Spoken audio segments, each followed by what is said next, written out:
মানে টেবিলের উপর গিয়ে দেখো।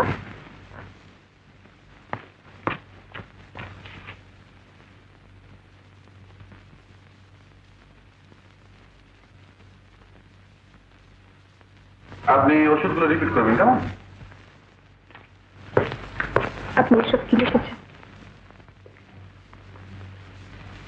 ও হ্যাঁ, ওগুলো হঠাৎ মনে পড়ে গেল। বোধহয় অন্যমনস্কভাবে লিখে ফেলেছিলাম। রবীন্দ্রনাথের কবিতা সাগরিকা। আমি তো তাই জিজ্ঞেস করছি, আমার নামও সাগরিকা কিনা।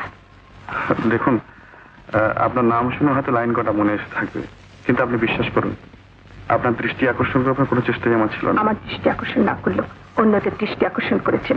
যা দুঃখগ্রস্ত মন যাদের, তারা দেওয়ালে অনেক কিছু লেখে যা সাহস করে বলতে পারে না, কিন্তু আমি জানতাম না যে তাদের দলের মধ্যে আপনি